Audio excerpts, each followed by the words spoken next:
Salute Knicks Nation. The streets are buzzing. Tonight, let's talk about training camp as Karl Anthony Towns is now officially a New York Knick. And we heard from the man, right? Emotions were flowing at camp as DiVincenzo said his farewells today. Man, this thing is real as it's been. I'm excited for the games to begin. Let's go through all the quotes and plenty of training camp footage, right? TJ Warren cooking in practice. Jericho Sims working on his post game as well. Thibs was all smiles and we heard from him as well. Huge show tonight. Let's break it all down with the best chat in the biz. CT, your host. Welcome in, guys. Appreciate you for joining us. Smash that like button and subscribe to the channel if you're new. We're building a great community here and this is an amazing squad. This season is going to be special. Man, I can feel it and I'm excited. Bob, Walter, Johnny, Daryl in the building early stream tonight because we got lots to get through, man. We might go over 2 hours tonight. So salute to Replay Squad as well. And thanks for joining us, guys. It's so great that this is finally done. We heard from Karl Anthony Towns, he said this is our home, right? This ain't your home. This ain't Brunson's home. This is our home. That's the key quote that stood out to me. But man, it's great that he can finally speak and we heard from him. We got some great footage as well, him chopping it up with Tom Thibodeau too. And we'll go through a 7-minute video and hear everything from Karl Anthony Towns. And also tonight I'm going to reveal my rotation that I feel like we can get the best out of this team and minute substitutions as well. Who to sub in, when to sub in, and how to get the best out of these lineups, right? But TJ Warren, right? I also want to talk about how the New York Knicks and Brock Aller might be pulling off some more cap gymnastics, right? Some unbelievable maneuvering that might get TJ Warren on this roster for now to start the season. Right, there is a cap squeeze, as many of you know about, and I know there's plenty of cap nerds out there that want to know the intricate details. So, to my understanding, I'm going to go through and break down how the New York Knicks can get Landry Shamet, obviously to that 13th spot. Looks like he's going to stick, but there's a chance we could get TJ Warren on that 14th spot, right, to start the season on a non-guaranteed deal, right, and we stay below the second apron for now, but of course, I feel like a trade is going to come at some point. Maybe not to start the season, but I feel like there will be a trade during the season to get our cap number down and we can make some more moves, guys. So give us your predictions, get your comments in like always, and I'll try and shout out as many as possible. Feel the love. We hit 5,000 subscribers overnight as well, and this thing is real. And I'm really appreciative of everyone's support. And I love doing this. Knicks diehards, we in the building. AP, nice. What's up, guys? What a starting five. And we heard some more quotes from ESPN. Kendrick Perkins, right, been flying the flag. Brian Windhorst talking about this is the most talented Knicks starting five, right, since the 90s. And just look at it, the versatility. Like I said, I'm going to preview and go through and talk about my rotations, right? Here's a little preview, and we're going to talk about that more after we get Karl Anthony Towns quotes and everything. But long story short, for now, I feel like OG Anunoby should be paired with Karl Anthony Towns at all times, and I feel like Brunson and Bridges are the two tandems that should stick together when making substitutions, right? Bridges can help make up for Brunson's defensive deficiencies, and OG likewise for Karl Anthony Towns, right? Those guys can invert, in each other's position. I think so. That is really, really key, fam, to get into it. But let's go through some camp footage and get some of your thoughts out here. Julian says the season is upon us. Let's rejoice, right? We're in the building. Salute. Regular Joe, great to see you as well. AP says Julius Randall, DiVincenzo didn't look so happy today. New surroundings, yeah, frigid Minnesota, as Mark Berman always refers to it. They're going to have a chance to win, and I think, it's going to sink in. It's going to be real for them.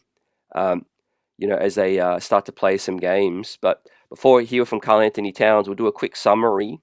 We've got some great footage from Christian Winfield of the Daily News. Apparently, as you see, TJ Warren was cooking in ones after practice. And I'm going to talk about how we can maybe get Warren to stay on this roster, right? Because he would provide some really, really valuable depth at the 3 and the 4 spots too, as we talk about our depth a lot more too. But obviously Brunson, right, picked up where he left off, man. In practice, only misses twice, says Christian. And basically it's like a minute video and he only misses twice. Splash, right? Maybe one half of our Splash brother with Mikal Bridges too. But yeah, the 3-point shooting from JB has helped take his game to the next level. Jericho Sims working on his post game too, with new coach Mark Bryant, getting the best out of these young bigs. Bryant there in the under the rim, and Jericho, man, he's going to feature in. Right now, he might be the 9th man. The Knicks might go 8 men. We're going to continue to talk about that, obviously, as we get through it all, fam. And then some more footage like we saw before. On the Minnesota side, right, this lets you know how, revered that Karl Anthony Towns was in Minnesota and what he meant to that franchise in that city.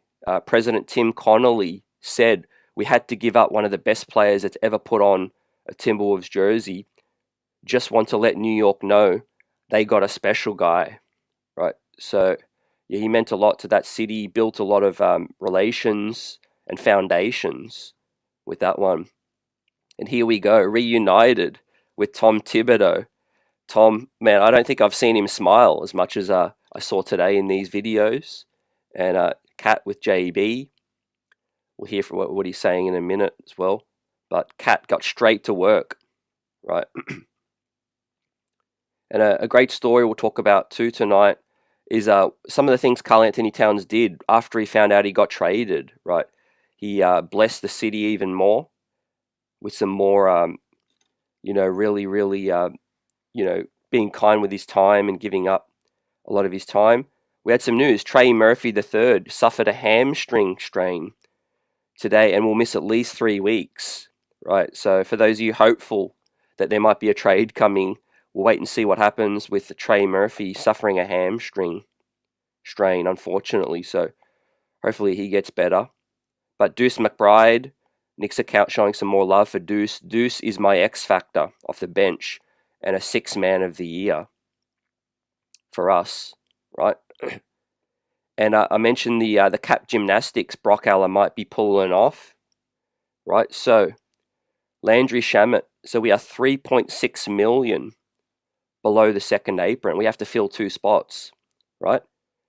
This is a kind of an idea of what I think the Knicks aim to do, right? The numbers might be a little off, but I think the idea of this is what the Knicks might be planning on doing to pull it off, right? So Shamet will take up a veteran minimum for his years of service. 2.1 million is the salary for him, right? That'll fit under the 3.6, of course.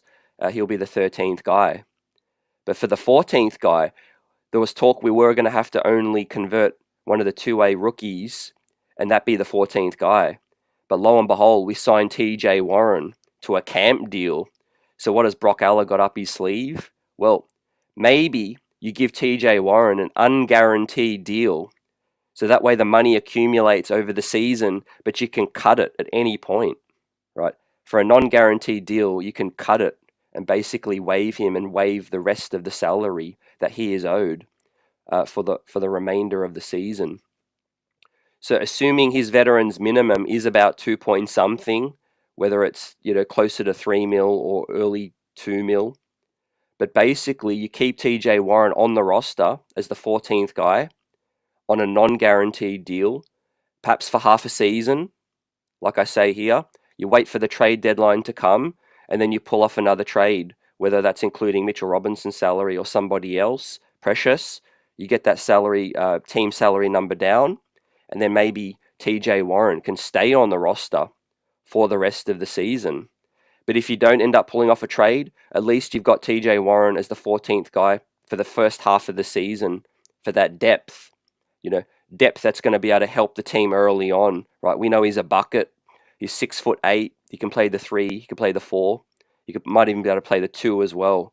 So I think his presence is valuable on this team, and the Knicks might be planning to pull this off, right? But if no trade were to happen, all you have to do is simply cut TJ Warren, right? And you keep the salary number down, right? And then you have the opportunity to convert a two-way player, whether it be Huck Porty or McCullough, right? And for half a season, their salary is only going to be $500K, right? So you add it all up, and that can keep you under the 3.6 million, and we avoid the second apron hard cap as well. So that could be some cap gymnastics. Brock Eller's probably figured it all out way before me and you, and he knows what he's doing. But it just surprised me when we did sign Landry. We did sign TJ Warren. You know what I mean? In terms of how could he fit? We're so close to the second apron. But yeah, if we're keeping him on a non-guaranteed deal, man, I like it. Right, and we'll look at some more footage from TJ. But this would be the depth look. If TJ Warren remains on the roster, right, he could be, a 7th and 8th guy. Down year, he's battled a lot of injuries, had an amazing bubble, like we know. Everyone's calling him the bubble boy, but that was a couple years ago. But I mean, look, veteran depth, isolation scoring. He's got the extra size. He could play a little bit of the 4 as well. We are thin at that position too. So you look at that strengthens the depth a bit more. And look at worst, if it's for half a season, better than nothing. And then you can just convert Huck Porty. But again, I do feel like a trade is going to come that's going to give us more flexibility, and it's going to be able to get us maybe up to 15 players on our roster if we can get our cap number down too. So building blocks, is TJ Warren even 100%? He looks like it. I'm going to bring up the footage right now, and he was absolutely cooking in practice today. Christian Winfield of the Daily News, right, gives us the footage. Where we at? So that's the Sims post work. Yeah, here we go. So yeah, TJ Warren cooking in ones after practice. Right, we got the footage, and he's healthy. And look, the Knicks need bodies, so it didn't make sense if Leon signed him if he's not ready. So I think that answers our question, fam. But would he stay healthy? That's the major key. The guy can't stay healthy. But I think for a guy that might accept a non-guaranteed deal, you're not going to get a talent of his kind of level. I think so. It would be a blessing if he's healthy and he sticks. Because yeah, we're a veteran team.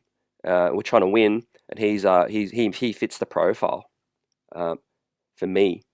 So I think it would be a nice little ad to keep him on. Jonas, the bench looking weak. I mean, yeah, our salary number is really high. That's the best we can do right now. But as I said, I think there's ways to work around that with our starting 5. When your starting 5 is that deep, you can basically afford to keep 2 or 3 players on the court at all times too. So, as I said before, I'm still working on my substitutions, but I think this is a way that's going to help this squad a lot more with the depth issues. Let me know your thoughts. Right, this isn't the finished product, so I will talk about it more in the next show. But first up, this is just an idea of what I'm thinking, guys. So first quarter, at the 8-minute mark, you look at subbing maybe OG and Towns first, and you bring in Precious and you bring in Deuce, right? And then Hart shuffles to the 4. Obviously off the bench, it's not ideal, but Hart shuffles up and playing against bench lineups. But basically, I want to keep, the premise of this is I want to keep OG with Towns at all times, because down low, he's a great help defender. He's a secondary rim protector, and we know that Towns is kind of weaker in that area, right? Second quarter, basically Brunson and Bridges will play the whole first quarter, right? Bridges is the Iron Man, but ideally they're still going to be at 36 minutes, so it's not going to affect them too much. Second quarter, right, 3 minutes in, Brunson and Bridges will get their first rest. Payne and Shamet will come in. Couple minutes later, mid-second quarter, Towns and OG will come back in. Hart and Precious, right? But Hart will get his first break. Precious then goes back to the bench, but Deuce McBride, the sixth man, stays in. Deuce will stay in. 8 minutes in, Deuce will come out, and then Jericho Sims. This is where you can squeeze in a little bit more minutes as the ninth guy. And you can get Jericho Sims in for a small stretch where it's not going to hurt you if he's not performing at a high level. It doesn't hurt you as much. You get Sims in there 8 minutes into the second quarter. A minute later, you get Brunson and Bridges back in. Again, you keep those two together. Defensively, Brunson can rely on Bridges as that safety net on the perimeter and a player that can switch. The Knicks are looking to switch a lot more, guys. So again, OG next to Towns, they can switch. Brunson next to Bridges. Bridges will be able to switch and help out. And that's where you can get Payne and Shamet back to the bench. And then Josh Hart will come in a couple of minutes later, back in for Sims. So you try to squeeze in 3 minutes of Sims there. So that's just an idea of what I'm thinking. I'm going to continue to work on that. But the idea is to keep Towns together with OG. The idea is to keep Brunson with Bridges. Fam. With that. So let's hear from the man. Without further ado, I haven't heard the full video, right? But the great thing is that the Knicks account has uploaded the full 7-minute video of our newest New York Knick. Man, he talked about a lot. We're also going to talk about Dante DiVincenzo's farewell, because emotions were definitely flowing today. And I'm going to break it down with everyone right now. Salute to the chat. Smash that like button. And shout out Replay Squad. Karl Anthony Towns, let's get it. Start off by saying I'm super thankful for the 9 years I had in Minnesota. It was amazing to be accepted to the community, and for 9 years from the Minnesota community. Thank you for allowing me to inspire positivity and change there, and to all the amazing teammates I've had and the coaches and front offices that I've been part of. I'm tremendously thankful for the opportunity to play basketball there, and I'm excited to be playing here, and I can't wait to start. What was your reaction when you heard the news you were coming to New York? Shocked. Shocked. More the word flabbergasted would be more correct, but just shocked. When you hear that, though, to see them coming home, dad's coaching nearby, good pizza. Very great pizza. It was just great to be able to, like you said, just sit back and think, to be able to be with your family, be seeing my grandmother more, and my family, and see my niece and nephew grow up, watch them play Little League baseball, and cheerleading, and all that stuff that they're doing now. It's going to be cool to be around them. Have you allowed yourself to, talk to your new teammates and just get excited about what it's going to be? Yeah, I mean, the first thing I did, I walked up to Jalen and I introduced myself, told him my name was Carl. And I know it was a struggle for him, so I just wanted to let him know who I was and introduce myself to KAT, so it was fun. Does it help you that you have a relationship with Thibs before? You know sort of what he expects, and does that help you sort of like acclimate here? I think it gives us a little bit of a head start. I know the offense that he runs, I know the way he likes to play defense, and I know what he expects from his players. So I just think it gives us a little bit of a head start. There's rumors of you coming to the Knicks have been going on for years. Did you ever think this was a possibility at some point? I just focused on basketball. I focused on playing basketball and just let all the outside noise be that outside noise. So just stay focused on the job at hand.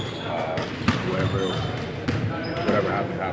What do you make of the potential of this group? It's you, OG, Mikhail, Jalen, the length, the spacing. Just when you think about what you guys have, where do you think you guys can go? Like you said, we got great players, and we continue to put the work in day out. Be the best versions of ourselves we can be every single day.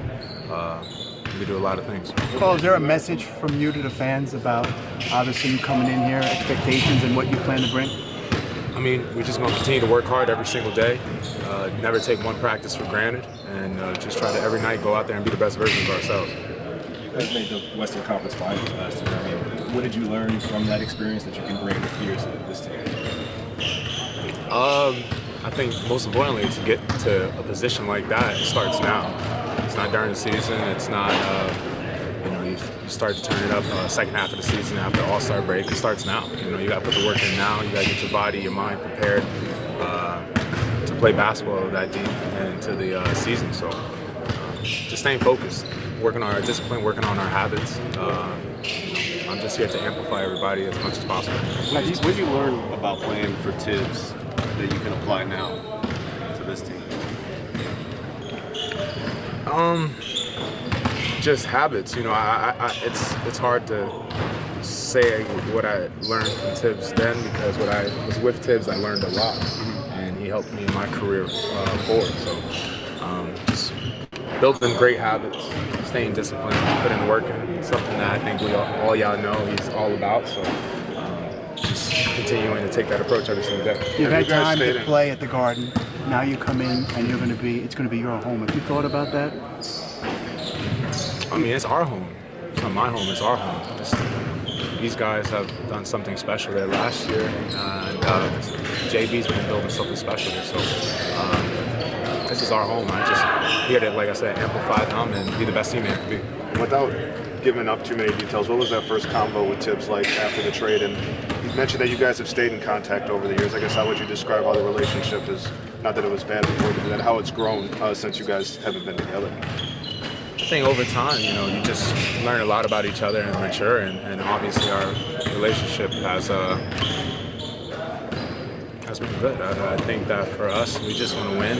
I think none of y'all ever doubt about Thibs putting the work in and wanting to win. So our conversation is all about winning and doing the best we can do every single day. Carl, have you given thought to, a lot of the conversation before the trade became official with Jalen, with Josh Hart, was this has the potential to really change the way we play offense. How do you fit here? How do you change the look of this offense in particular? I'm just going to be the best version of myself. And like I said, just continue to amplify my teammates and be the best teammate I could be on and off the court. So for me, just going out there and being the best version of myself and being the best teammate I could be, whether that be on and off the court. So I'm just happy to be here. I'm happy to be able to help as all needed. Have you thought about that pick and roll combo with Jalen and what that might look like? Got to put the work in every single day. But he's an incredibly talented player. I think everyone knows that. So to be able to work with him in those situations is going to be fun. Jalen's talked about knowing guys, some of these guys, Leon, everybody, Thibs. For you coming here when guys traded, it's tough, but knowing Thibs, knowing Leon, does that help you too? Yeah, I mean, there's some familiarity, but obviously there's a lot of things that is not familiar. Being traded, not being in Minnesota is obviously a different situation for me. So, like I said, I just worrying about being the best player I could be, being the best teammate I could be, doing everything I can to amplify my teammates is all I'm focused on right now. What's it like when they show the commitment to you and how much they wanted you? How did that make you feel? I mean, I'm honored. Just honored to be looked on like that, and I'm excited, mostly just to get to work. Once you get traded back to your hometown area, I mean, how many calls, how many texts did you get? Was your phone going off? Wow, a lot, and still going off till today. So,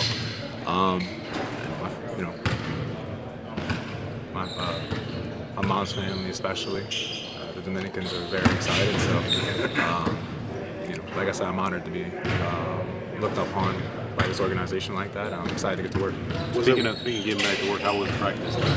Great. Thibs practice. You always had a soft spot for the Knicks. I guess it goes back to your dad? Yeah, I mean, I think recently I've talked about it, my dad, my mom immigrating over here from DR. Madison Square Garden to her was the Mecca, and to our family it's always been the Mecca. So to be able to, in a way, be able to play in a place that was so revered by her, obviously strikes a different emotion. Thanks, Kevin. Man, man, man. In the words of my guy Ron Cleveland, great breaking it down with you all, like Johnny said in the chat. Thanks for your patience. Obviously, that was a 7-minute video, but I hadn't even reacted to it or even watched it yet. But I could just see at the end there, guys, you know, the emotion in Karl Anthony Towns. For those that aren't familiar, you know, his mum was a Knicks fan. You know, used to go to MSG when she was young, and it's all in the family, you know. And you could obviously understand why, you know, Leon Rose and the connections there over the years, and had always tried to get Karl Anthony Towns into the building, you know, because it means more than just basketball. Obviously, the connections there. His father as well. He's now got a new coaching job, I think, at Karl Anthony Towns' alma mater in New Jersey, and he's going to be close to the area. But the passing of his mum and how emotional that was back in the day. You know, he went through some tough times in Minnesota, yeah, and now he's finally here. You know, he's one of us, guys, ladies and gentlemen. And he said it's our home. He's excited to get to work, yeah, and can't wait to work with Brunson and get this thing popping, right? We obviously heard from Thibs as well. We'll hear from Thibs in a minute. But yeah, I'm starring a lot of the great comments that you guys are putting out there as well. Right, later in the show, I'm going to go through and address as many as I can, and especially some of the questions you guys are throwing out there. But anyone that's just joined us, please smash that like button. Subscribe to the channel if you haven't already. Right, we've got buzzing Knicks content coming up all season long. We've got some special new features for our post-game shows as well, where the chat will be able to have an impact on the player grades that we'll do, the evaluations, the breakdowns as well. It's going to be very, very interactive. We'll be working on some other channel features as well, and I look forward to talking about it more next up too. Was going to drop a pod with Bill Pedo. We just had to reschedule for tonight, so hopefully we're going to be uploading that tomorrow as well. I'll be talking to MSG Network's host Bill Pedo, get his thoughts on how he's feeling about it, you know, and the whole garden buzzing right now with this trade, and obviously the departing Knicks, you know, and what that means, right? We heard the farewell from Donte DiVincenzo, right? And I'm going to bring that up, and we'll hear what Donte, right, had to say. Here we go. Courtesy of his management.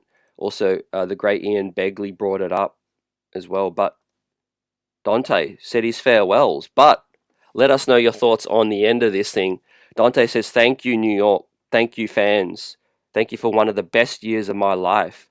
The energy, the love, the tenacity, and the fun we had. It was just one season, but one for the record books. Thanks for briefly letting me into your storied legacy and in your legendary family. Until next time. ... Man, what a graceful exit for Donte DiVincenzo. You know, some people getting emotional about it.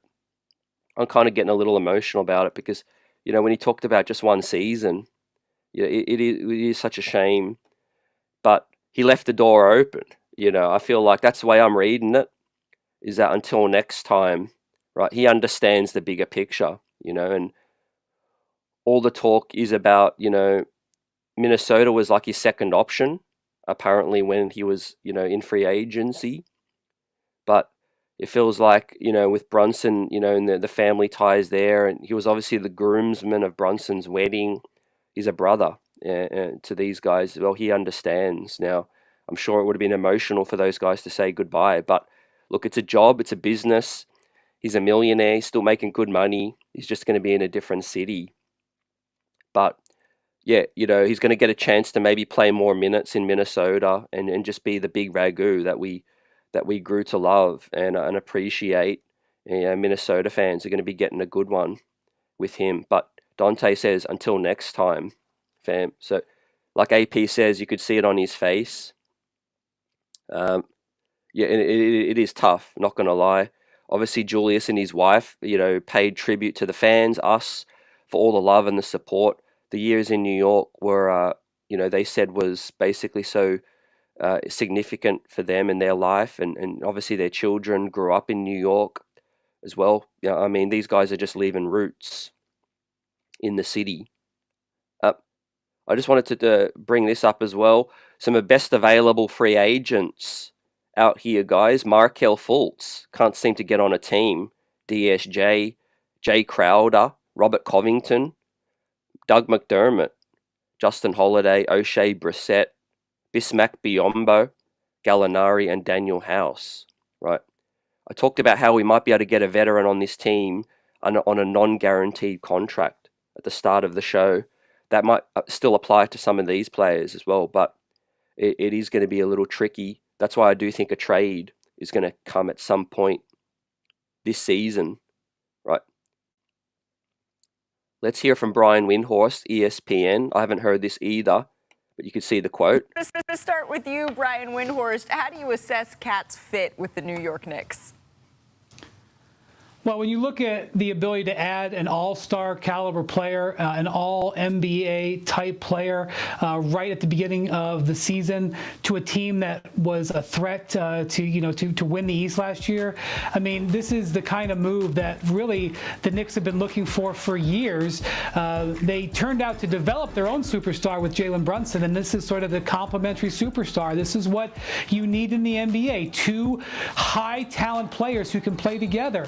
Karl Towns and Jalen Brunson can play together. They have an excellent set of complementary players. There is no reason to not have sky-high expectations for the Knicks. They paid dearly for this trade. They've spent a lot in assets over the summer. They have some depth concerns as a result of these trades, but this is the most talented Knicks roster we have seen in 2 decades, and Karl Towns is definitely injected a lot of excitement to that team.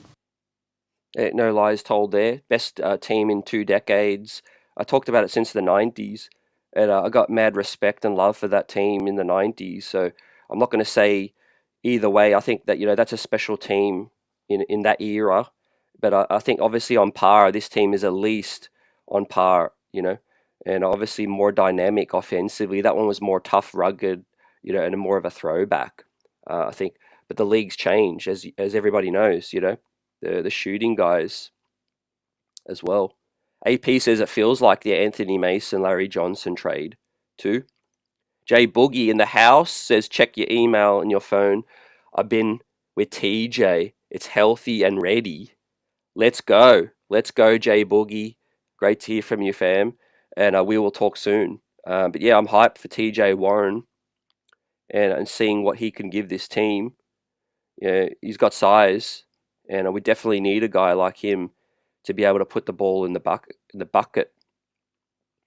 Right. Let's hear from Thibs now. Julius and Dante added a lot to our team. Whenever we had a need, obviously, at the center position. So that was really the driving force behind it. And so, but we certainly appreciated everything both of those guys did for us. It's a tough decision to make. But we felt it was one that we had to make. And now we're excited to have KAT. I think to be able to get a player of his stature was huge, but you don't get a player like that without giving good players up. And so that's what we had to do, but we're excited about the team that we have. Julius and Dante. Yeah, well, yeah, I mentioned Thibs, guys, and we'll do a show on Thibs coming up after we've seen a little bit of action in preseason and see what he's looking to do. Because I think he's got so many different weapons at his disposal and tools, and and I'm hearing you guys and talking about what you want to see in terms of rotation, substitutions. Get your comments in, we'll shout it out. I'm starring a lot of the comments, and we'll go through it all and address any questions and comments you've got. But I think, like Roberto is saying, a lot of fans want to protect the starters because the depth with the starting 5 is the strength. So if you protect that and you keep those core 5 guys healthy, that's the best possible start to success, in this season, right? If we can keep this core 5 guys, and work with substitutions and keep 3 or 4 on the court, or keep 2 or 3 on the court at all times, then that is really going to help with the depth, the lack of depth with the bench, Karl Anthony Towns, it's been a roller coaster in terms of 66 games played, then it's 30-something. Then he plays 50-something, and then one season it's been 40-something. So can we get KAT for 65-plus games? That is going to be key. OG Anunoby, I mean, he's coming in with his own concerns, like you guys already know, right? Thankfully, we have an Iron Man now in Mikal Bridges who hasn't missed a game. We'll see how that goes. But Josh Hart, is the man for the hour, and he's always going to be around when you need him. Hopefully, we don't have to play him 40 minutes. And of course, Jalen Brunson, we need to protect him at all costs, right? Is really, really important that we keep JB healthy too. Swoopy says, do you think people are prejudging by asking if KAT's tough enough for the Garden? Yeah, I think there's a lot of narratives, that came out of the Minnesota situation. I like to give a guy a fresh start. I think every man deserves a fresh start. If he's soft as a New York Knick, then we'll have time to, to talk about that. But what he did outside of the Knicks, that is that, and I think there's motivation, there's legacies here, there's family ties, and I think the Knicks get the best out of every player. And I was thinking about this the other night, guys. Let's go through the list. Ihart was basically a backup, had his best career years as a New York Knick. We got the best out of him, right? Deuce McBride, right? We've gotten the best out of him, obviously, but he's only been a New York Knick. Anyone else? Obviously, the big Ragu, right, was known as what he could do, but he took it to a whole nother level when he became a New York Knick. Josh Hart, right? Perkins has talked about it. When he was with Portland, he wasn't looked at like he was now, and Josh Hart's made a whole new name for himself as a New York Knick. We got the best out of him. Jalen Brunson took his game to the next level when he became a New York Knick as well. So I like this. The coaching staff deserve a lot of credit. Julius Randle, I can't forget him. MIP, he obviously deserves all the credit because he put in the work. Thibs and him gelled, and and chemistry and magic happened in that first season, or the first season with Thibs after Fizdale left. And Julius Randle became a beast. He became a monster that he's never become before when Thibs came in. So I expect Thibs to get the best out of Karl-Anthony Towns. We just heard from Karl-Anthony Towns and Thibs, and they're both looking forward to working with each other, I think, and correct some of the mistakes of the past. But don't forget Jimmy Butler. Jimmy Butler was that. He was that, spanner in the work, in that dynamic with Thibs and Karl-Anthony Towns. Butler ain't here anymore, man. He was playing the antagonist back in the day. So we can't forget about that. A lot of guys have made in some great points as well that the Timberwolves were actually in the playoffs when Thibs and KAT were there. So a lot of that is blown up in terms of it was a failure and Thibs got fired. It's because the kind of locker room, went down. But the on-court stuff was actually successful. In the beginning, Thibs got the Timberwolves into the playoffs for the first time in decades as well. So once again, I think those guys can get the best out of each other now that they're here. And look, everyone knows the friendly brothers and family that were traded, Randall and Dante. There's no going back. Isaiah no longer here. Everyone knows how real it is, too. Jay Giant, yep, you agree with that. Appreciate it. You come here, we're making everybody better. And I think Karl-Anthony Towns will have some career years as well. I've got a great question to ask you guys, actually. Do you think if Dante DiVincenzo chose Minnesota in the beginning, and he had last season with them, would he have had the same year that he had with us, with Minnesota?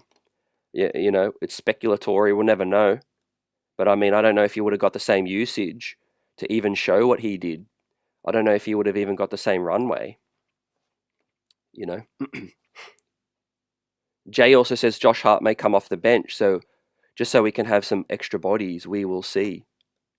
Yeah, we will. I think I'm really looking forward to the first game, which I brought up, which is actually on Sunday. This Sunday, we will be talking about New York Knicks basketball, right? The talk is going to be secondary, and the games will take center stage, fam, on Sunday the 6th at Charlotte. It's now a 5 p.m. game. It was a 7 p.m. tip, but it got moved to 5 p.m. So it's going to be an early tip. We'll be able to do our first post-game live early after that game, and it'll be a lot to break down. but just a couple more days of training camp and the first preseason game will kick off. What would you guys like to do? Ease guys in? I think Brunson shouldn't play much in the first few games. You know, they might put him out there for 6 minutes in the first quarter and then sit him for maybe the rest of the game as well. Profits in the building. Good to see you, Navy Blue. What's up? I'm starring a lot of the comments, like I said, and we'll get through them all. But we heard from KAT. We heard from Thibs. Everyone's feeling good. People are still coming to terms with the deal, obviously, but a lot of guys were traded. That meant a lot to this team, right? And I'm really, really thankful for what they gave this team. But you know, this is a new look team, a new era, and Tibs and Karl Anthony Towns now got their first practice in. Look at Tibs smiling, going through things as well. Yeah, don't count out the previous, you know, familiarity as well in this whole dynamic, because yes, a lot of people are talking about the butting of the heads and all of that, but no one's really talking about the actual familiarity that they have coached each other before. So this isn't a new thing. Karl Anthony Towns knows what Tibs wants from him, right? And Tom Thibodeau knows what Karl Anthony Towns is capable of, you know, because he coached the kid or the man. Was a kid back then. Now he's a man. Maybe that's the biggest difference. You know, maybe that's the biggest thing. Karl Anthony Towns was more of a kid back then. He said it himself. He's a man. Now, he's a grown man. What up, Sandman? How are you all feeling? How are you all feeling about the season? What's your hype level at for the start of the season out of 10? Let me know the start of the season, how you're feeling, the hype levels too. Howard's in the building, right? Long-time Knicks fan. Great to have you with us. You're ready to see another chip. You're ready. You're lucky. You got to see a chip.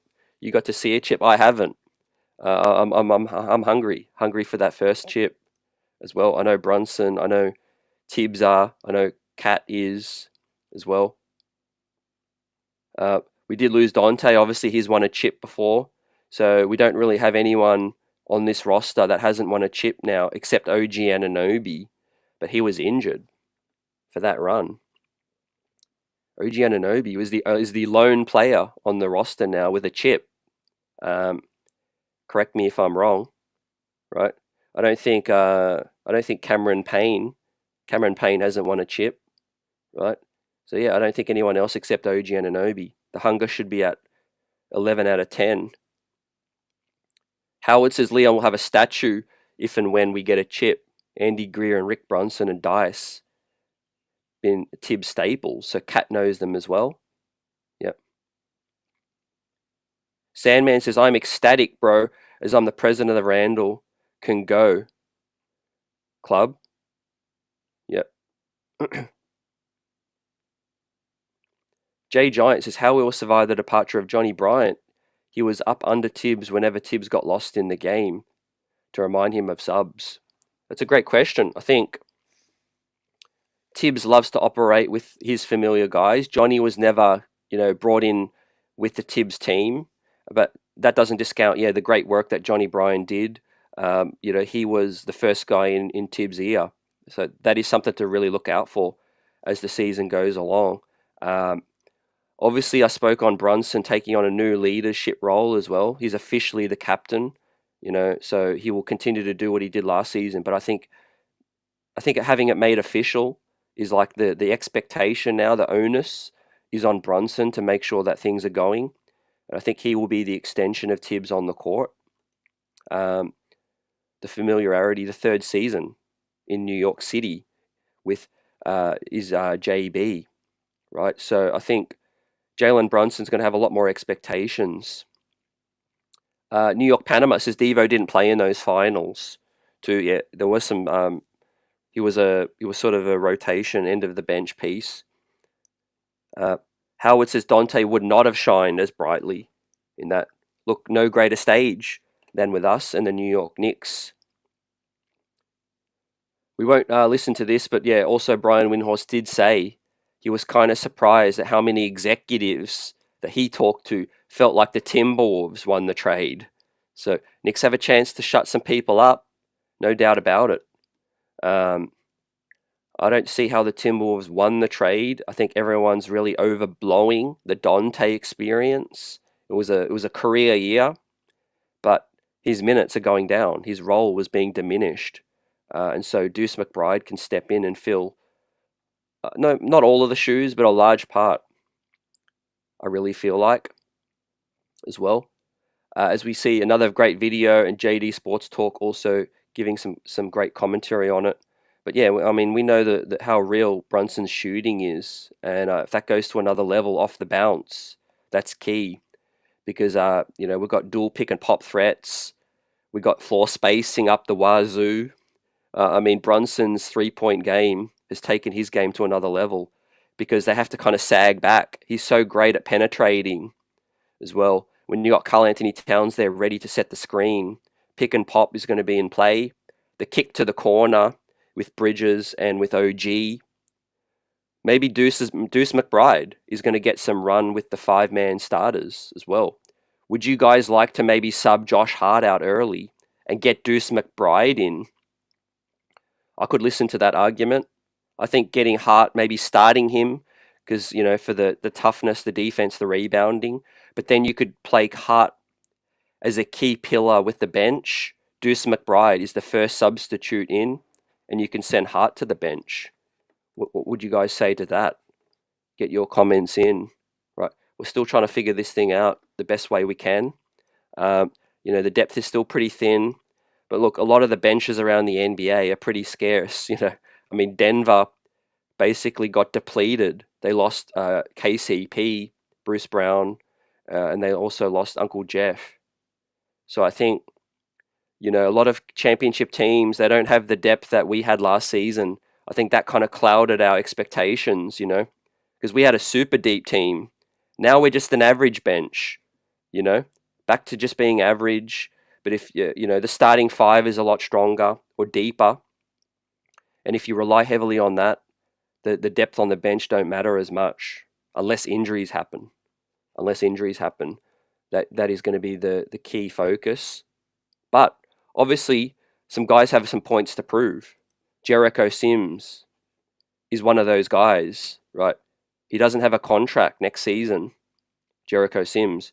But I saw someone put in the chat as well. I'm going to shout you out. And I was looking through some media day photos as well. I'm going to show you guys where you can get all the media day photos too.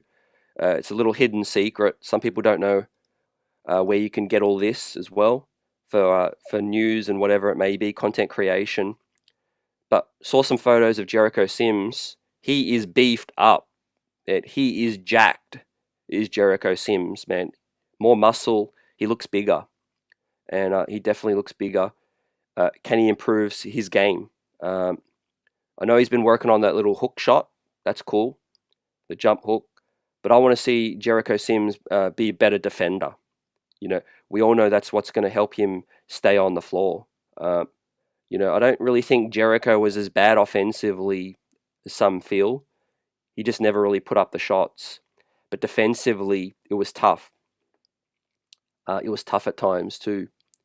Keyshawn says, do you believe we can get 2 players for Mitch to help the bench? Yes, I do, man. That's what I've been sort of talking about recently. And I feel like, with our cap number, TJ Warren might be able to squeeze on the roster to start the season on a non-guaranteed deal, but he won't be able to finish the season unless another move can play out, because we have to stay below the second apron. So I do think they're talking with Mitch, but they're being patient. Maybe a tactic is to wait for Mitch to get healthy until, December or January when trade season hits. More options. You could start really talking to teams a lot more seriously if Mitch is playing. If he looks healthy on the court and he's blocking shots and he's back to close to full health, I think that is going to entice a lot more teams, but also might really help us for the long run. So that's definitely a top 3 storyline. Maybe that's a good show we could do before the season begins. What are the top storylines heading into the season to look out for? I think that would be a top 3 one, the absence of Mitch and what to do with the final roster and potential trades, because we know Leon Rose has made a trade every single in-season. Not talking about off-season, but in-season. And it's been very impactful. Derek Rose, Cam Reddish, remember that one? Kemba, and we made some trades as well. Josh Hart, of course. And then last season, of course, OG Anunoby. Who could forget the blockbuster in-season trade as well? That's some pretty huge trades that have shifted the franchise-altering trades in season. And the front office has been put to work, and they've been doing a great job in terms of relations around the league too. 718 says Jericho would have made a great football player. Hopefully he's improved. He's definitely put in the work, so hopefully he sees we see the fruits of that. But also Jericho seems, I think, has been healthy. A lot of people have talked about Jericho having his first full off-season healthy. So we might see a big leap. He's 26 now as well. But let's look at JB's form. Looking in mid-season form with the 3 ball. Only misses twice in over a minute as well. Great to get some of these videos, the footage as well. Howard have been talking to our guy Bill Daughtry. Bill Pedo will be coming on tomorrow. Bill Daughtry will be talking to him soon as well. Great to get your thoughts on that one. Greg, where are we getting these videos from? So they're on X. Christian Winfield, working for the Daily News, covering the New York Knicks. He has uploaded a lot of these videos today, so shout out to him. And the interviews with Thibs and with Karl Anthony Towns, the official New York Knicks accounts has put those the KAT video up, and Thibs video SNY New York Ian Begley has got those videos up. Navy Blue says Deuce is going to be solid for us unless he regresses with the shooting. That is a big swing skill, no doubt about it. But I gave this example, and I feel like if Dante had, I don't know how many shot attempts from 3. I'm going to guess he had between. Let me get that back up. Actually, he's got more videos there. We've got OG Anunoby and Precious with this one as well. We haven't looked at this yet. Yeah, I was talking about the shot attempts. I think, let's say Ragu had 14 3-point attempts. I mean, you give 8 to 10 to Deuce, and let him get into a rhythm early in the season, and I think, he could really elevate and be that kind of guy. 718. So Trey Murphy just got a hamstring injury today. So that was news. He's going to be out 3 weeks. But Trey Murphy, I think, as the season goes along, that could be a storyline.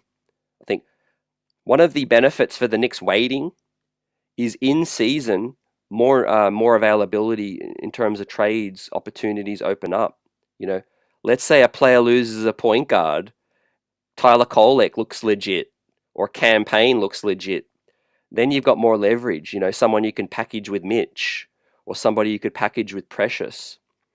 Let's say New Orleans are really underachieving. The coach is on the hot seat. Zion's getting frustrated. I mean, Brandon Ingram, they've already got a kind of a headache sort of situation with that one in terms of the contract negotiations not going well. Let's say New Orleans is underachieving. Trey Murphy's a bench piece, right? And they really need a center as the season goes. Mitchell gets healthy. You might have more leverage, I think, in talks with New Orleans. So that is the advantage to waiting it out. I mean, being honest, Mitch's value isn't very high right now. People know what he can do when he's healthy. So you don't have to sell front offices on what Mitch can do, but you just can't sell them on him being available. So Mitch has got to get available. But look, OG and Precious, there's a chemistry there back from the Raps. Those guys came in the trade and they're still here. That's a cool storyline. Now we look at new rookie. Could have been a first round pick, but we swapped it around because Pacome Dadier was happy to take less than the minimum, below the maximum to help our cap situation. So shout out to Dadier. But I think Kolek, the Knicks were eyeing him with a first round pick, right?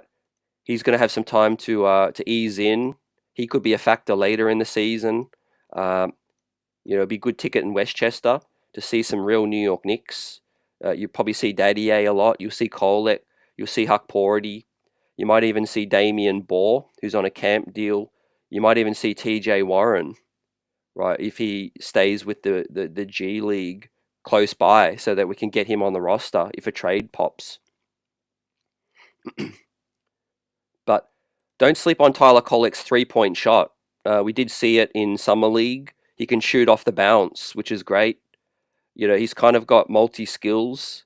His defense is obviously the main concern, but his floor game, the passing skills, is as advertised, like we all know, guys, too.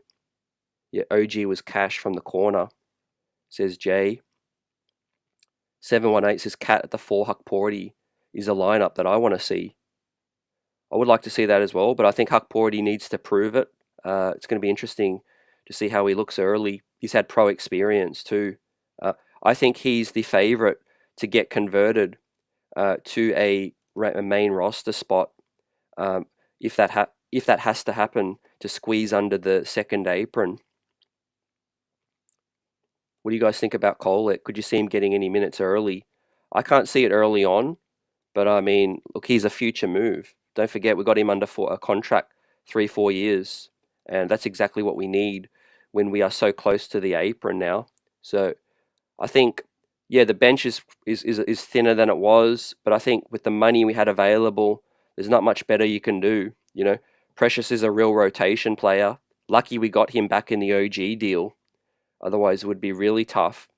I got a feeling we could do a lot with Mitch's contract. Maybe you could pair Sims up. You could package, somebody else, Huck Porty even, somebody valuable to another team, maybe as a young player as well.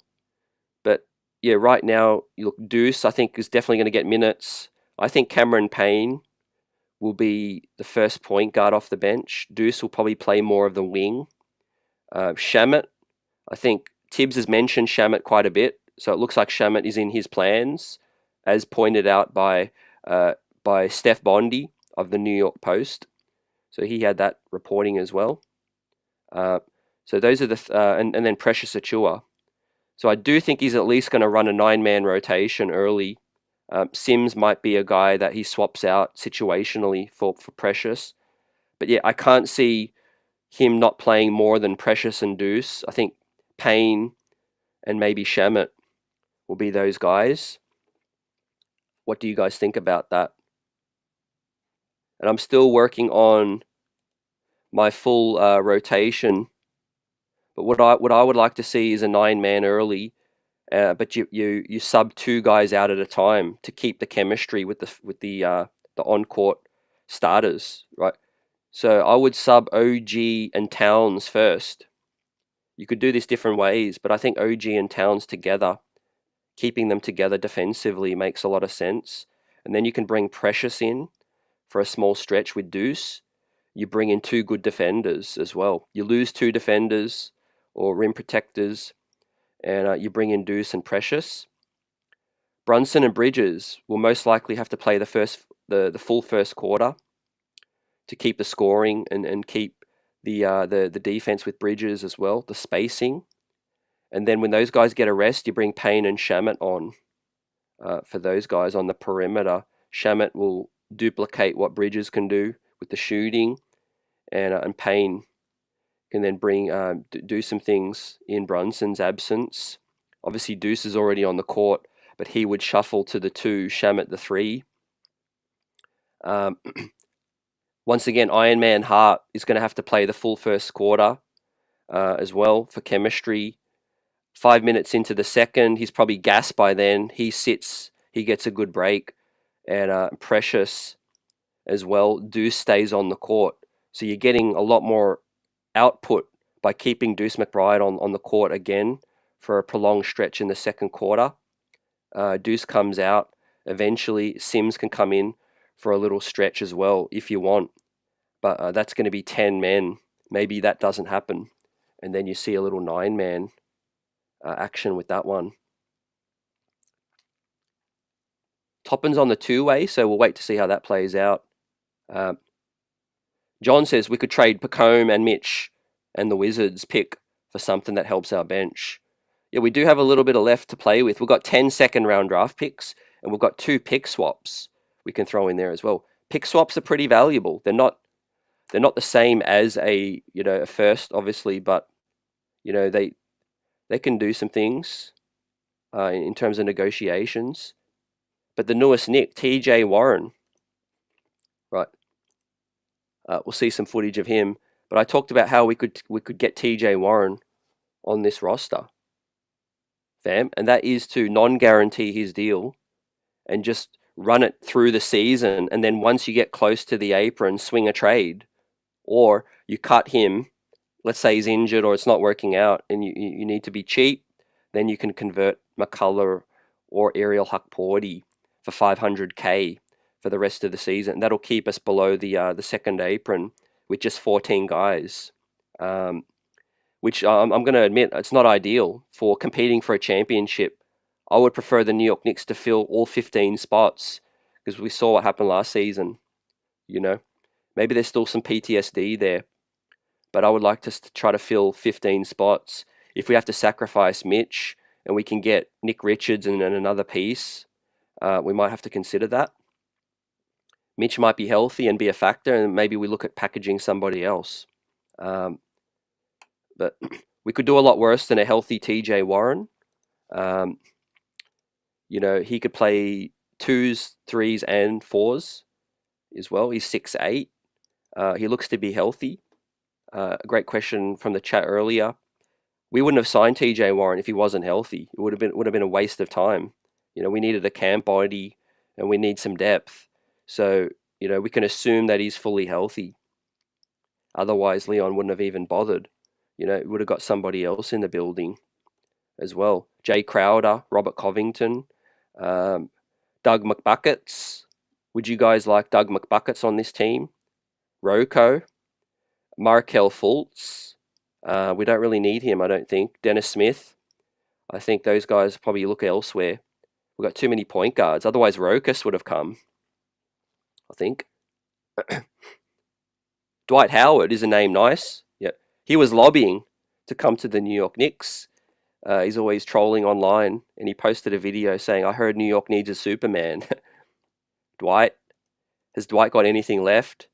One thing's for sure, man. I can promise you this: that the front office will leave no stones unturned.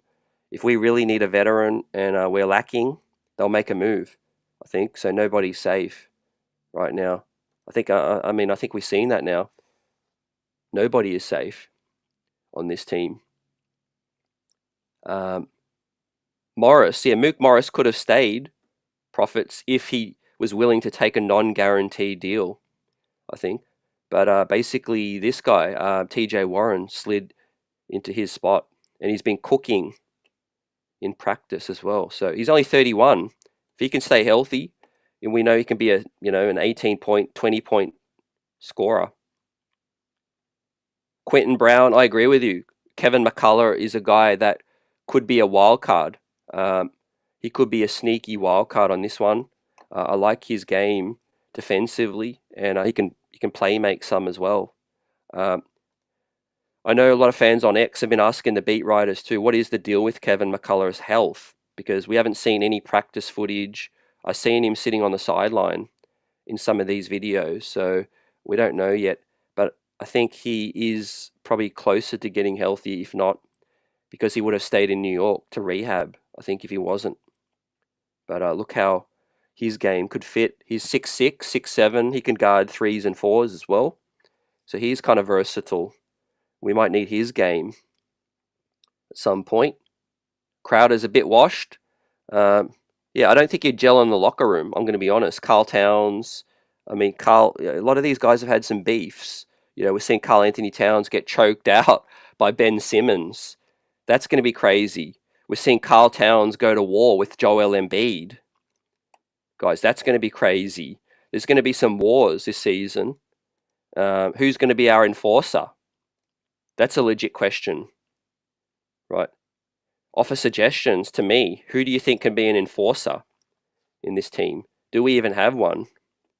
2. G-Man, what's up? Great to see you. I think Warren was one of our best options, and don't forget, not everyone's willing to take a non-guaranteed deal. That's the hold-up. A lot of guys, especially if you're injury prone, you want to take guaranteed bread. Otherwise, you know, if he gets injured, he's got no insurance with that. But you know, you make it in New York, and there's a nice payday at the end of the end of the road for you. Just go speak to Daquan Jeffries, Dwayne Washington, Charlie Brown, and Diakite, and Shake Milton. 5 guys got paid, guaranteed money. 5 guys that basically would have been out of the NBA mostly. They all got guaranteed money just for coming to the New York Knicks. So we love attaching salary, and we love Brock Allalov's draft right, guys. So if you're looking to make money and the New York Knicks offer you a contract, you'd be dumb not to take it. That's all I'll say. You'd be absolutely foolish not to sign a contract with the New York Knicks, right? 1, we got the biggest spotlight. 2, yeah, profits. Okiki, thanks for mentioning him as well, and same with Bowen. Okiki, so he's a forgotten man, right? There might be a way we can squeeze him. There might be a trade before the season begins. Let me bring up my machinations again, man. I'm trying to put on my Brock Aller hat. I might be way off, but this is what I've come up with, fam. So we all know we're 3.6 million below. We have to fill 2 spots. You're required to fill 14 guys, and we only have 12 on guarantees. Shamet, we know, is on a non-guaranteed camp deal, but he's most likely to get a vet spot. So he'll be the 13th man, and he'll be 2.1 million, right? So that fits. So then what are we working with? We've only got 1.5 million left, if these numbers all add up, right? TJ Warren's full yearly minimum salary is way over 1.5, so we're kind of stuck. So what could Brock Aller do? Offer TJ Warren a non-guaranteed deal so that the money can accumulate as the season goes, and we can cut him the second we get close to the apron. So just to make it simple, I just said half a season, you know. I don't know how the salary is going to stack up over the season, but let's just say TJ Warren on an unguaranteed deal could survive for half a season. That's about 1-point-something million, right? Again, that's going to keep us around 3-something. And then we're going to have 500K spare to convert McCullough or Huckporty. And this could keep us below the second apron. I think this is the best case scenario, unless a trade happens. I said if no mid-season trade to open up more space. So look out for that. I mean, I know for a fact that this front office doesn't like to walk a tightrope. They're very fiscal with their money. They're very smart. And I think they don't want to be pressed up against this apron this close for too long. So if I'm a betting man, there's a trade. There's a trade going to happen at some point. Maybe after the season begins, maybe in December or earlier after that. But I've broken down the numbers for you here. And I think this is the best we can do right now. We can't afford TJ Warren for a full season. McCullough and Huckporty, they're not exactly like proven. They're not proven commodities right now. So it's a bit dicey to roll the dice on them. So I think we've got to clear up some money, fellas, ladies and gents. What do you guys think about that? Right? These guys don't want to walk a financial tightrope. Right? It's too dangerous. It's too dangerous. We need more depth as well. 718, Dante was our enforcer. That could be real. He definitely stepped. He stepped to guys. Look, man, one thing's for sure. Karl Anthony Towns doesn't mind getting into a skirmish. You know, there's There's a lot of guys that'll say about that, right? Ben Simmons, he got into it with Joel as well. He's no stranger to danger. Hello, Paula, what's up? Martus God says he forgot OG was defending Brunson. He could be an enforcer. Yes, good point. He was defending guys, absolutely, yep. Brunson got checked. That's a good point, fam. Thanks for bringing that up. Who else? Who else is on this team? I mean, Josh Hart. Josh Hart's not the biggest guy, but he needs to step up in terms of, making sure that he's got everyone's back, too. Bring back McDermott, says building blocks. Yeah, it would be a Thibs reunion as well for that one. Shooting as well. Bowen says, what is an enforcer? It's basketball, not WWE. You're right, but best believe there's going to be some heated exchanges in the postseason, in the regular season, right? The better you get, teams want to take you down, right? It ain't necessarily us that's going to start these skirmishes, right?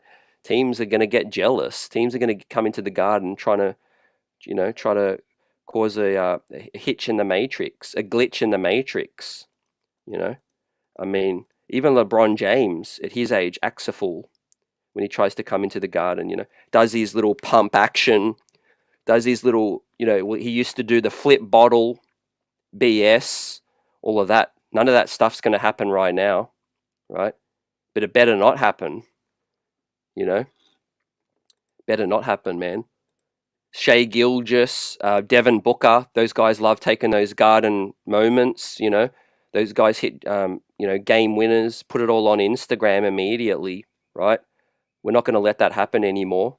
We have to protect the Garden at all costs, But everyone loves to come into the Garden and have their moment, right? We can't allow that, right? Especially Tatum and Brown. Especially, and I mean especially, Tyrese Halliburton and whoever else is coming into with those Indiana uniforms as well. TJ McConnell, right? I mean, Boston, that's a long-term thing. The first team I want to get back from last season, the first revenge game for me, starts and ends with Indiana. Philadelphia, we already took care of them, right? I know they're going to come back with a chip. Embiid's going to try to do some things. But for me, guys, Indiana is that team that I want to take down right away, right? And we don't have to wait too long, fam, right? Early in the season, October 25 is circled on my calendar at home, hosting Indiana, fam, right? The second game of the NBA season, right? Opening night, expectations are there, but it's in Boston. So, I'm not going to be obviously I'm not going to be jumping out the window if we win or lose. It's just the first game. But the second game, Indiana, right? If we lose on opening night, we definitely want to start the season and get our first dub. Opening night at MSG, the crowd is going to be going crazy. Karl Anthony Towns' first game is a Knick as well. Mikal Bridges' first game is a New York Knick in front of the Garden faithful. And then we'll host Cleveland after that. Yep. We've always got a target on our backs. That's it right now. Look, people will be trying to derail the hype train. We're already hearing talk from, we played the soundbite with Windhorst on ESPN. A lot of executives, these executives stay anonymous, but what do? They work for other teams, not the New York Knicks. They're saying that Minnesota won the trade. That's ridiculous. You guys may have caught Bontemps on the Hoops Collective, Bontemps has been pretty good covering the Knicks recently. He's been giving us our props, but he was off with the recent take, saying that Philadelphia, he's got ahead of the New York Knicks. So I think that's double standards because you can't count on Joel Embiid's health, right? He's never healthy come the end of the season, and he's never going to be fully healthy, is Joel Embiid, right? We're already shown we can handle Maxey. We could handle an aging Paul George. We have the personnel now, right? We have the personnel defensively, especially with the wings, right? I'm looking at Boston. Philadelphia is going to be tough, not going to lie. They're a better team. And Tyrese Maxey is a problem, right? But the problem is now, or the problem for them now is we have a better matchup against Maxey, which is Mikal Bridges guarding out on the perimeter. Now, our best perimeter defender was OG, but for a small guy and a blur like Maxey, it wasn't a great matchup, And we know Deuce was getting cooked as well by TJ. So now that we've got Mikal Bridges, let's talk about that more because I think he's my X factor. Mikal Bridges, right? You got great insurance protection against playing next to Brunson, switchability and all of that. Yeah, AP says same with PG's health as well. And DNL says Bontemps, the Philly guy too. So typical media, they want the Knicks to show it first, but we showed it last season. We're still not getting some of the respect that we deserve. Yes, we shook the roster up a bit, but we play in a different way. Offensively now, we should be a top 3 offense. I still believe in our defense, right? Tom Thibodeau teams don't get bad defensively, right? You could take that to the bank, right? He'll find a way, right? You, me, and the rest of the chat could lace it up. Coach Tibbs will coach us, and we'll still be a solid defense. That's how confident I am because Tibbs, if you're not defending, he'll pull you. That's his calling card. That's the non-negotiable in practice, right? Suicides, closeout drills, do it again and again and again until you get it right. I think film sessions will be great this season. The accountability from each player will be higher. The expectations are higher. Accountability will be massive, especially with Brunson. These guys coming in, Bridges coming off a losing team. So I think the leadership of Brunson, I'm confident that he'll get guys ready on the same page too. PG's like 36 now, 30 or 34, 36. Obviously Philly won't be able to go hardcore. That's a fact as well, guys. They're not suited age-wise, I think, to go hardcore like we are in the regular season. Whatever they have a little bit more of depth of us, their top-heavy guys are not healthy most of the time. So that is going to be interesting to see, how that all plays out too, fam. But yeah, I'm predicting a top 3 offense and still a top 10 defense as well. Steve says the refs were told to protect Embiid by the league. I mean, the league wants these stars to stay on the court and not get ejected and all of that as well. He should have got ejected for that one too. Like 718 says, right? He pulled some dirty stuff too when nobody was looking. But it's ridiculous right now. There's cameras everywhere, right? There should be retrospective punishments, in my opinion. That's the one thing that I think the NBA is behind other sports, I don't know if NFL's doing the same thing, but there should be some retrospective punishment after the games, right? If you review the footage and you did something dirty, it shouldn't just be an ejection, right? That's just a cop-out. Embiid should have got a 2-game suspension after the on-court, the play. It was a dirty play, pulling a guy's leg down, right?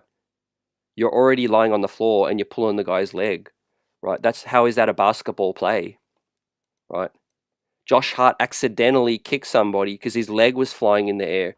And remember, Scott Foster tossed him late in the season against Chicago, right? That probably had me the most furious last season, right? That was a very incidental contact, right? Especially because the guy's head was already like ducking. It wasn't like Hart's leg was kicking above a guy's shoulders. the Chicago player's head was like down, right? Where is like Hart supposed to put his leg?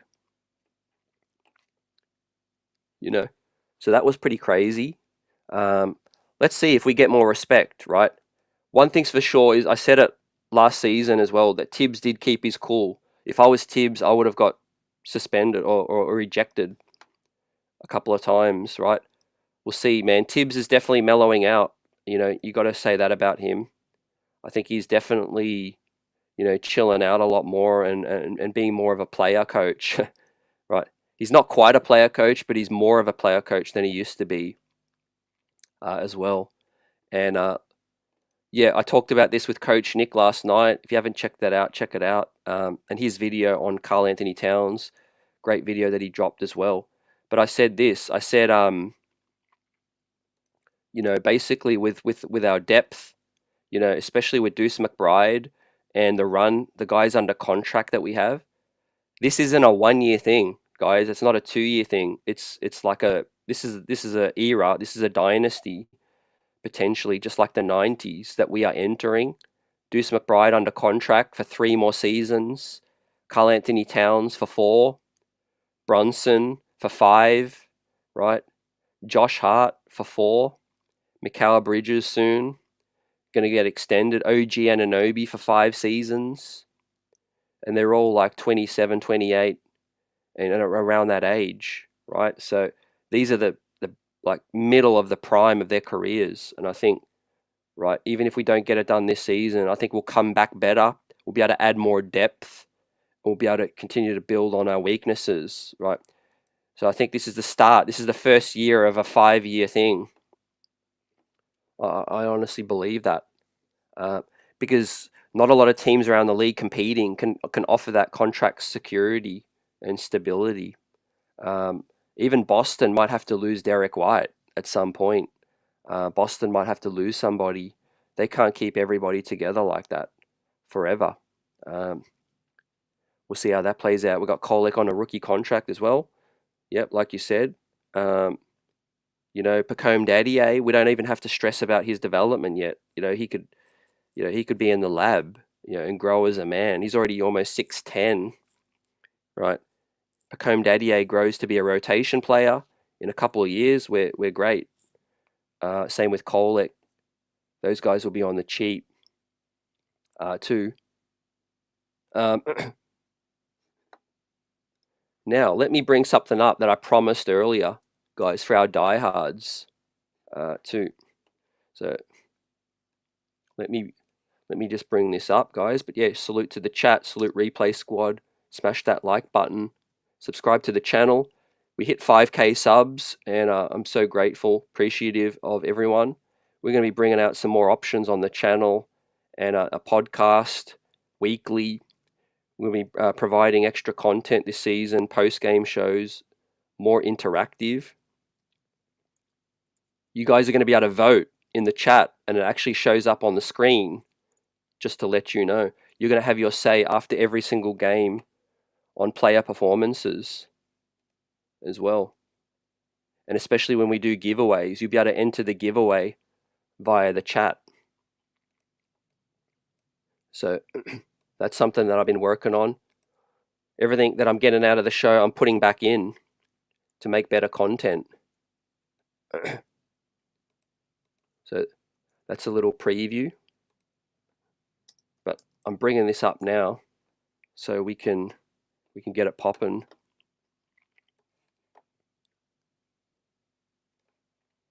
Yes, there we go. Okay, I'm going to bring this up right now. And I'm sharing the tab. So what are we looking at here, fam? And what am I talking about? Well, there's a lot of obviously media, and we get it throughout the season from Media Day. But as I spoke about with Jericho Sims, right? Look at all these photos from Media Day, right? If you want all your newest Knicks with them in their jerseys, their numbers, all of that, all you got to do is head to Getty Images, right? Getty Images, and you can peep that up, peep it, and I'll go through a few other Knicks. But I mean, look at Jericho Sims, man. He's looking absolutely jacked. Is Jericho. Right, absolutely jacked. Is Sims, man. You can't tell me he hasn't been in the weight room. He's been putting in that extra work with that one. So that is Sims. I'm going to bring up some more Knicks. Yeah, we got Jericho. We got all these photos from Media Day. The jump man. Right. Who else do you want to see? Deuce McBride. Deuce has had a different look. Actually, let's go OG. OG Anunoby first up. Or next up. Got all these Raptor days. But I think OG Anunoby is actually slimmed down. What do you guys think about this? Does OG look slimmer down to you?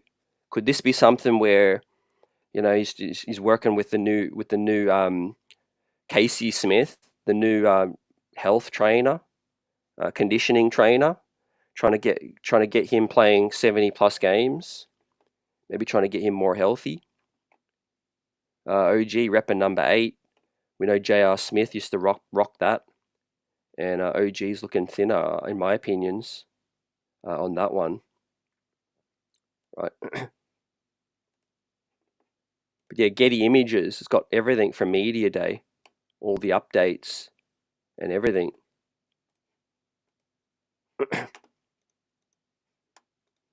Let me get through some more questions. I know I had a few more comments starred earlier. You look like a bodybuilder, no doubt about it. Jay, why is no one talking about McCullough? Is he still hurt?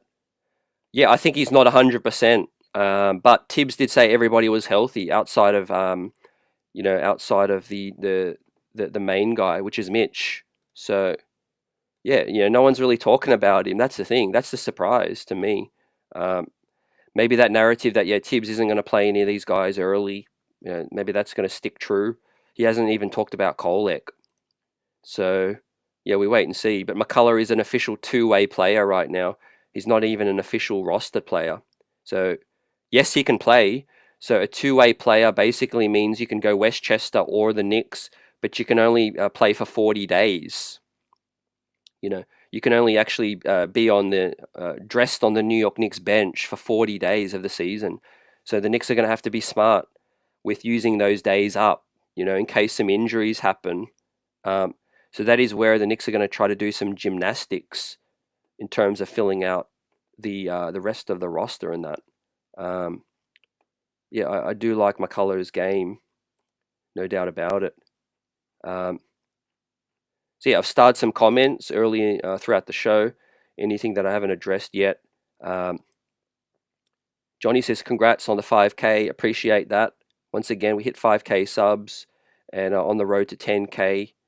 This season's going to be so fun. AP earlier said, do you feel like this team is really better than last year's? That's a really good question. I think it's different. I think that's just the best way to say it. I really believed in last season's team. I think it had what it takes to win. But there was question marks as well. There's still questions over this team. Last season, Julius, suffered that injury, and I think that was more significant than people thought it was. I mean, he tried to get back, but the shoulder was severely dislocated. Who knows if that would have held up all season, so that would have been a factor as well. I still think you were relying on OG a lot in last season's team. If OG went down, it would have been no different. The thing is, we got a better defender in Mikal Bridges now, who basically replaces Dante's, offense, but also is a better and a bigger defender as well. So I think that, tilts it back to this year's team kind of thing. And then you're welcoming Karl Anthony Towns now. Obviously, he's the big cat. And he's going to have a lot of narratives to crush, I think, over his commitment and toughness to that it's out there. Not saying I agree with them. I'm just saying it's out there. But Bob said Payne should start low minutes, but set the tempo in a good start. Yeah, he can definitely run. He can run. TJ McConnell in the playoffs, change of pace guard is really, really good. So yeah, that's a point. Payne, he can be a pain. He could be a pain for the other guy, other team. He's streaky. If he could hit some shots consistently, he could do some things. And then Jonas said earlier, if the starting lineup stays healthy, it's a good team. I think that's probably a top 3 storyline as well. I think Mitch is in the top 3, like I said, heading into the season. A top 3 storyline is the health of the starting 5, I think. Chris says, do you think the backup players like Sims and possibly Kolek will get playing time in these preseason games? I hope so. I really hope so, fam. I think we will. I think we will, because you can't play Brunson and these vets too many minutes early. So look out for Kolek early, Huckporty, McCullough even, at least in the second half of games. Because don't forget, the other team empties their bench as well, right? If the other team empties their bench and it's Charlotte's bench, that's going to be god-awful. We're not going to be playing Brunson against them. So I think we will just match what the other team does in preseason, and we'll probably see a lot of these situational guys as well, which is good. I think we all want to see. These guys, some of these guys, for the first time in a New York Knicks rotation, too. Then Johnny said, with Tibbs' short rotation, folks saying the bench is weak is not seeing the big picture. Right. With his short rotation, we'll see how short it will be. But I would like him to do 9 men at least, right? 9 men. And like I said, you could squeeze Sims in for 4 minutes each half, right? 8 minutes ain't going to kill you, right? Just for that little bit of extra size. We're seeing Jericho, he's jacked, right? He could box out, pull in a few rebounds. He could give Precious and OG and Towns a rest, right? At the very least, we need to see some, protecting these starters, Yes, they are good, but we need to protect them, I think, in their health, right? Jericho Sims is the body, right? At least. And yet Roberto agrees, I want to protect the starters from Tibbs. If the starters are going to play big minutes, they need an enforcer a la Oakley. Sims looks beefed up. Yeah, so that was you that said that earlier, and that's what made me think about it. Saucy Thanos then says Dante coming back is a great storyline. Yeah, the door is open, I feel, and relationships are everything around this league, and the Knicks have no stronger relations than other teams with our guys. He was Brunson's groomsman. I mean, those guys are best friends for life. It's not a normal situation where we just we exiled like Evan Fournier or Quentin Grimes or Kemba Walker, Dennis Smith. It's not even close to that situation. Dante is still best friends with these guys. I think he'll be disappointed, obviously, I think initially, but his role's kind of the same. He's not getting any more minutes, I don't think, with Minnesota. I think he was just probably more underwhelmed at losing minutes here. But that was a narrative as well, because when the season begins, we don't know. Let's say a player gets injured, Dante's a starter again. So for all the talk that Dante's role was going to get so diminished, let me know where your time machine is, because we can't predict the future. We don't know if somebody would have gone down. Dante's a starter once again. And so, yes, he was projected to come off the bench, but in another world, he could be, factoring in huge still for the team, getting 28, 30 minutes. I'm sure Tibbs would have found a way somehow. Keyshawn says, do you believe we could get 2 players for Mitch to help the team out? So that is a top 3 storyline in the season for me. And it might even happen right now. It might happen tomorrow. It could happen anywhere, anytime, I think. Mitch isn't healthy, and I think they are playing it really cautious. There isn't even a definitive timeline. It's kind of like a target. They said target January, December, right? That is anyone's guess. So it's going to make it tricky to do a trade. But I always say they will pull the trigger if all the ducks are aligned, and if they can get a player or a couple of players that they like, that they think is worthwhile. I think they'll do it. I think Mitch's days are numbered eventually. He might last this season, but if I'm a betting man, I think it's probably 60-40. Maybe that's generous. What do you guys think? Right. So yeah, those are some of the comments I started earlier. Like I said at the start of the show, man, we're buzzing. Got 200 in the chat. We'll keep going, fam, as well. We're rocking out on a Thursday night. We've got Knicks basketball this weekend. Who's hyped for the weekend? Who's hyped for the season to start? We've got 5 preseason games, and then we'll blink, and the regular season will be here.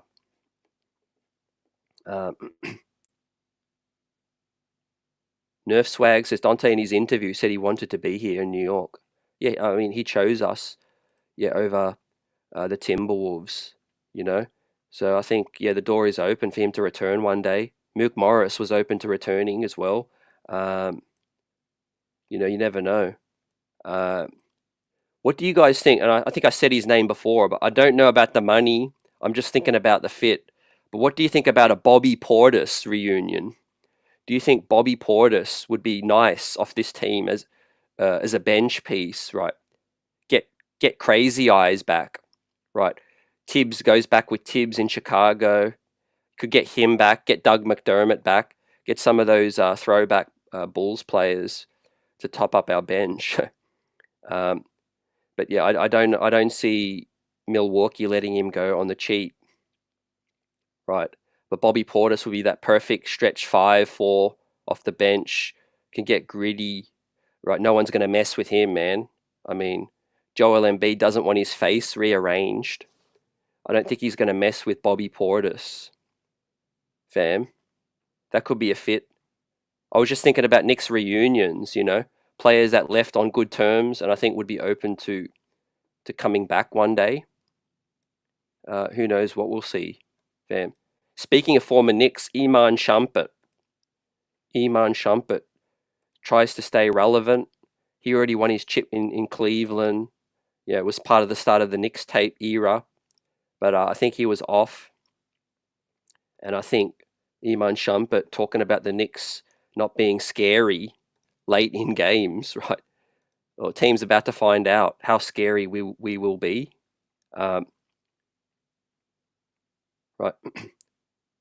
Let's look at this. This is a great story, and this is a snapshot of the kind of guy Karl Anthony Towns is, and the legacy that he built in Minnesota. Right. This is a departing story, something that KAT did after he found out he got traded to the New York Knicks, just to say his goodbyes to the community in Minnesota. John, you covered Karl day in and day out since his rookie season.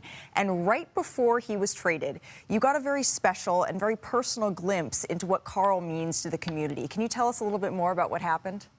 Yeah, sure, Malika. The news breaks on Friday night that he's traded to New York. And immediately as I'm working the story, the one thing that I'm thinking about is, what am I going to tell Nita? And Nita is my 9-year-old daughter. She is an enormous Karl Anthony Towns fan. Her brother, Owen, is also a big Towns fan. Over the years, they've had chances to meet him briefly, say hello to him. Karl once gave them both headbands when they were young. And so that made sure in Nita's eyes that they were best friends going forward. And so late that night, on the night of the trade, I got a text from Karl Anthony Towns, who knows that these kids really look up to him.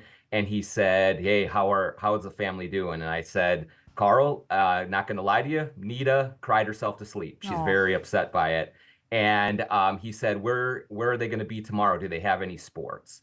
And I just was thinking, well, yes, Nita has a soccer tournament on Saturday, and here's where it is. You can come. And I thought, no way is he going to show up with all of the things that are happening. His life has just been turned upside down. He's got to leave the next day for New York. Lo and behold, he shows up about halftime of the game, watches the game, takes pictures with everyone that asked of him. Wow. After the game, pulls Nita aside, gives her a big hug, gives her some whispers of encouragement, and just spent a little time with two kids who needed to say goodbye to him. And it was just a really emotional moment. And I think that Carl also probably felt some love there as well, a little bit of a goodbye after 9 years in Minnesota. Just to think, John, after just a couple hours after. Yeah, there we go, man. I thought that was worth showing. I think that was kind of cool. And yeah, 9 years in Minnesota, had to say his goodbyes. But, that is something that, look, he's got so many fans out there. And, it's a tough market because, they've been a losing franchise for so long. He came in there with expectations and leaves on top, It's funny how Julius and Dante kind of leaving while we're on close to being on top, and vice versa. Karl Anthony Towns is leaving his team on top as well. Just different pieces now have to get with the program, have to integrate as well with that one. Yeah, so let's get through some more comments, guys. Salute, smash that like button, subscribe to the channel if you're new. 718 says, we got Huck Pority. We don't need Mitch as much on that. Jean-Marc says, who are the 9 men? So yeah, I think the 9 men, you'll be looking at probably Shamet, Deuce, Campaign, and Precious, I think, with Sims being the 10th man. The reason I say that is, look, Sims might look really impressive in preseason and win Thibs over, but I think if it's 9 men, I think you need you make a case for Cameron Payne being a point guard. Deuce can play the 2 off the bench. Shamet, a little undersized at the 3. Maybe he gets his spot taken for Sims, and then Precious, of course, will be that guy as well. But yeah, here's Thibs and Towns chopping it up. It's a long season. That's the thing. We just need to be healthy getting to the postseason. Also, Jean-Marc says we have no room to add a big contract, guys. We are close to that second apron. Yeah, we are, but we have salaries we can swing out. And I'm talking about Mitch and Precious Achiuwa. Mitch and Precious Achiuwa, I think, might get you to a Bobby Porter salary. So we definitely got some salaries we can trade. Josh Hart earns a good salary. Not saying he'll be traded right now, but let's say in the future, let's say we have a 3-year run, we win one championship, or we might not. In the final years of his deal, Josh Hart could be a tradable piece. We just don't know. The front office will be looking to improve any way that they can, fam. One possibility is Deuce gets closer to end of his contract. He gets extended, and then you could raise his salary more, and then trade it out. You could extend his salary and then trade that one out in the future if you need to bring in another blockbuster deal. Talking about maybe a Devin Booker type trade, as well. You could always trade OG Anunoby salary, guys, and I don't think there'll be many fans that would turn that down. Obviously, with Mikal Bridges, you got a lot of that perimeter defense. If you had to sacrifice OG Anunoby and his salary together with Deuce McBride and some picks, and Devin Booker asks out of Phoenix and they don't have as much leverage, I think Phoenix might entertain that. I think they might entertain getting back an OG and Deuce and draft compensation for a Devin Booker. So I was thinking about that last night. The front office doesn't sleep, man. They're always thinking about the next big move. Devin Booker, Karl Anthony Towns, the Kentucky connections, the family there as well. Devin Booker has gone on record, and there is some talk out there that he's very curious about the New York Knicks, to say the least. So he loves playing at Madison Square Garden. He hit the game winner. We know Leon Rose managed him as well. There's family connections there. We know Devin Booker has been one of Leon's top targets ever since he came into the league. If Phoenix don't get it done, best believe there will be rumblings. Best believe that there will be rumblings with that one as well. Again, nothing's imminent. I'm just saying, if there is one more blockbuster in Leon, I wouldn't put anyone above Devin Booker. Right? We know Embiid's out of the equation. Maybe Giannis. Maybe Giannis could be equal, but given the connections and all of that, I would probably think Devin Booker would be the top target as well. He's only 27 years old as well. So in 2 years, he'll still be below 30, and he fits the timeline as well. You could shuffle Bridges to the 3 easily. Devin Booker slides into the 2. It would not be a worry in terms of fitting into the starting lineup. But yeah, that is a conversation for the future. I think right now we're built to win, but I'm just saying you never know. Things are going to be fluid. We might need to retool after 3 years. If we get a 3-year run, hopefully we can get it done, fam, and break that drought.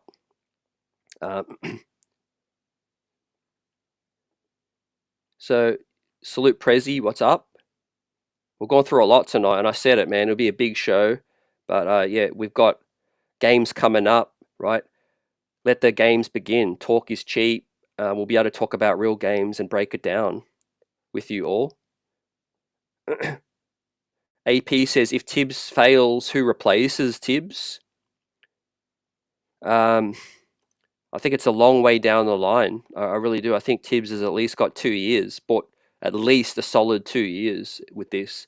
Let's say even if we flamed out in the first round, it'd probably be due to injuries. I don't think it'd be Tibbs' fault. So I think he would get a second year. After that, it's tough to predict, who would be available. Probably be a veteran, I think. I don't think we're taking a gamble on a young coach right now. Yeah, I think that's even further down the line too. But a worthwhile question because, Johnny Bryant's not here anymore. And there is a lot of things happening, right? But look, Leon Rose, it's family connections now, especially with Brunson here. Look, there is question marks over Devin Booker, but it's not you can't compare the same thing in Phoenix to playing alongside Brunson and KAT, right? He wouldn't even need to be the number one scorer like he has to be every single night. He would have 2 other dynamic scorers as well. IQJ's in the building. What's up with Anthony as well? Anthony says, I think we could trade Precious in a couple of seconds for Kessler, and we will still have no more issues. And we'll have no more issues with that. Yeah, so that could lead into another top 3 storyline, top 5 storyline, right? Let me bring out Anthony's comment. So I want to talk about Towns at the 5 or Towns at the 4. Because if we go out and get a Walker Kessler, you're basically saying that, you can play KAT a lot more at the 4.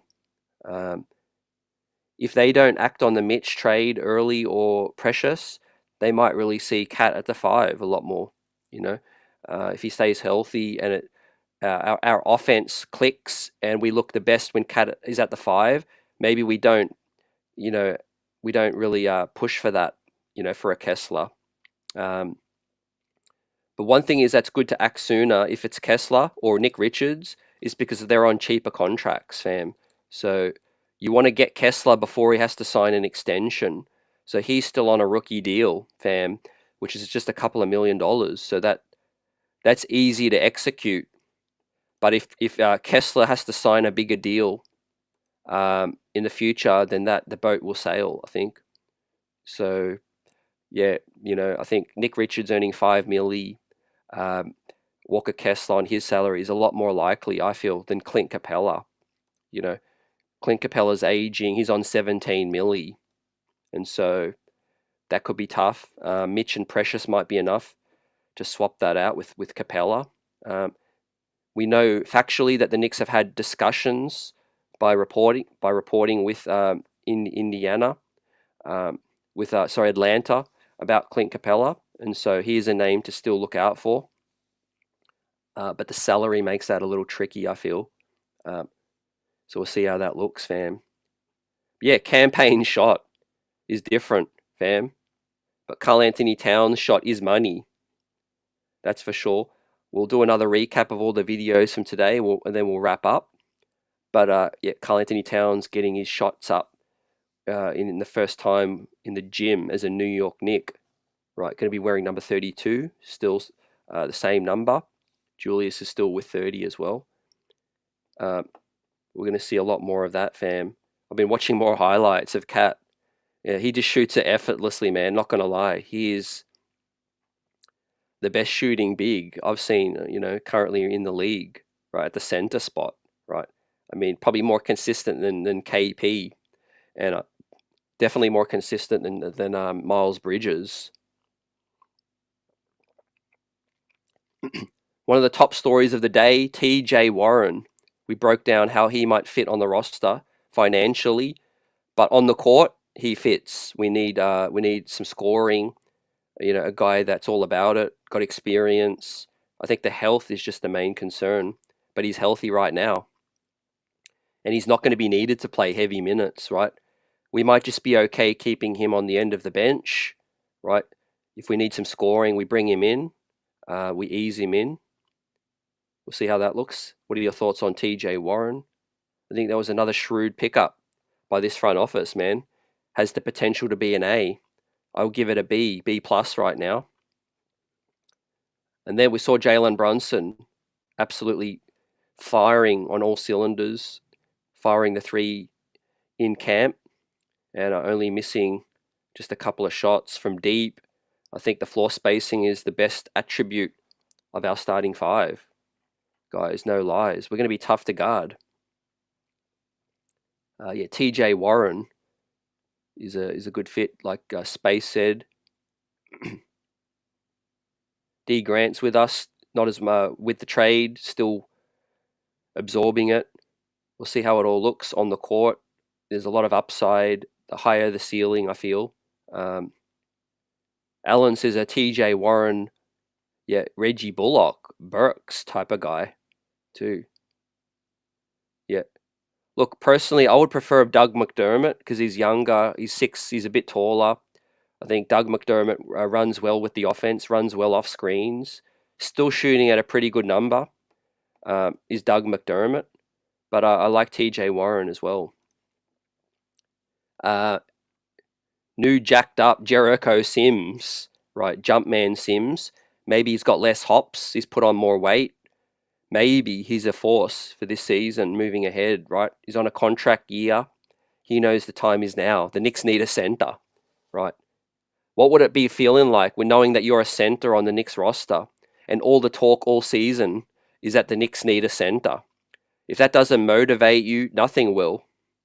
So I think Jericho does seem to be very motivated, and just hearing from his trainer and hearing from, people close to Jericho, he does seem to be very motivated for this season.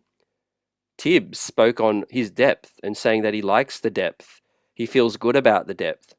Is he factoring in Jericho Sims when he talks about that? We'll wait and see. We'll see how he, ends up playing, if he ends up playing a lot. But then, we got to see KAT today, settling in, probably sharing old stories with Tibs, and here we are together now, back again, but without Jimmy Butler to stir things up. And I think this is going to work. I think this is going to work this time around because I think this team is more talented than that Minnesota team. It was a young KAT, it was Jimmy Butler, a few other nice pieces, but that doesn't compare to a prime Jalen Brunson MVP candidate. That's the thing. It's basically like last season.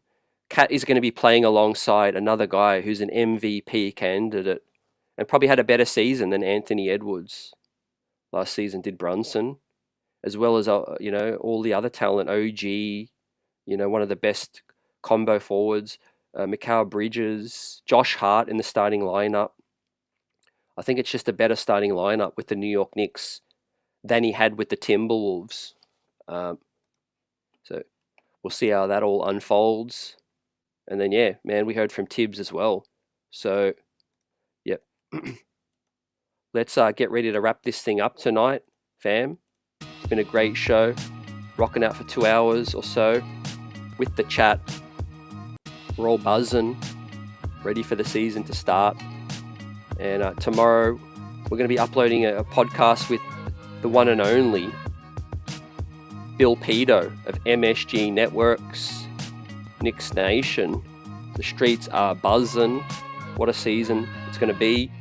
And appreciate everyone's comments, questions tonight. Apologies if I didn't get to something, but you know what it is. We'll keep going.